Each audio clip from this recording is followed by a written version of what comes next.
Eder. Mech. Pallister. 14 dicembre 2021. Tragico giorno che ha segnato il triste destino di Liliana Resinovic. Si cerca solo la verità, così come affermato dal marito che l'ha sempre cercata a discapito di se stesso. Ovunque, in ogni forma l'ha cercata, disperatamente, sempre preciso e puntuale nel fornire tutto ciò che sarebbe stato utile alle indagini. Mai una sbavatura, mai un ripensamento, mai un cambio di rotta, ma soprattutto chiaro, limpido e preciso nelle sue dichiarazioni, puntualmente sempre le stesse e riconfermate nel tempo, non già negli studi televisivi e interviste varie, nelle quali può aver detto e affermato ciò che voleva, quanto nelle sedi istituzionali alle quali si era rivolto per ritrovare la moglie scomparsa, fornendo nella piena verità dei fatti tutto ciò del quale era a conoscenza per ritrovare la moglie, senza tacere e nascondere niente. Non importa se ha affermato tutto e il contrario di tutto. Se gli inquirenti hanno ritenuto che le dichiarazioni del Visintin fossero nella norma, avranno avuto le loro buone ragioni. Ma questo è un altro capitolo. Dunque ripercorriamo il pomeriggio di quel famoso 14 dicembre dal telefono di Sebastiano, partendo però dalle ore 22:45 quando Sebastiano Visintin denuncia in questura la scomparsa della moglie per allontanamento volontario. A seguito della denuncia viene immediatamente attivato il piano di ricerche per il tramite della prefettura, dettaglio questo molto importante che aiuterà a capire ciò che succede prima. Cioè dal momento in cui Sebastiano Visintin rientra in casa dal suo famoso giretto in bicicletta per le strade di Trieste e sul Carso. Intanto le strane telefonate che sopraggiungono al telefono del Visintin alle 14:53 minuti e 8 secondi e alle 14:53 minuti e 14 secondi.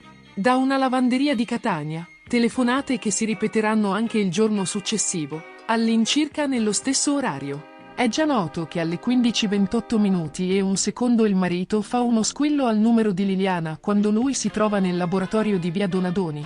Perché chiamarla se già sa che i telefoni della moglie sono in casa così come dichiarato nella denuncia di allontanamento della moglie? Magari sperava che nel frattempo Liliana fosse rincasata? Chissà, forse. Intanto, fino agli esiti delle nuove verifiche sulle celle telefoniche non si sa ancora dove siano collocati precisamente i telefoni di Liliana in quel momento.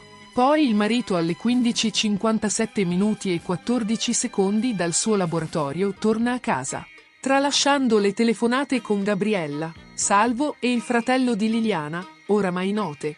Alle 18:16 minuti e 10 secondi Sebastiano chiama un numero fisso sconosciuto 04037990 ***. Forse un interno della questura di Trieste?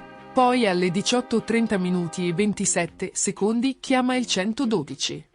Sono sicuramente attimi concitati e frenetici preso atto che Liliana ancora non sia rincasata. Alle 18:48 minuti e 12 secondi Sebastiano chiama G.A.R., moglie dell'amico A.R. di Comeglians. Poi la stessa donna alle 19:20 minuti e un secondo richiama Sebastiano.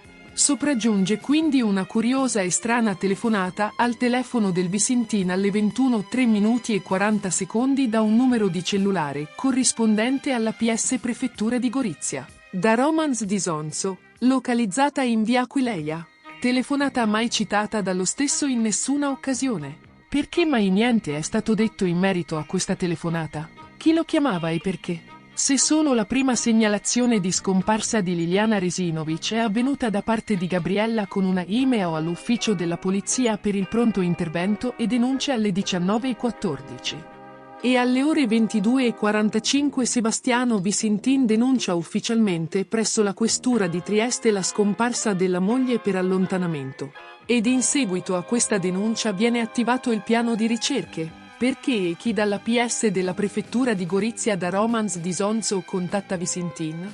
E perché lui non ha mai riferito di questa telefonata ricevuta 1 ora e 45 minuti prima di andare a rivolgersi ufficialmente alla questura di Trieste? Insieme a questa domanda ci si chiede che ruolo abbia mai avuto in questa vicenda G.A.R. che, al posto di Sebastiano Visintin, contatta con diversi messaggi WhatsApp, misteriosamente cancellati e mai recuperati.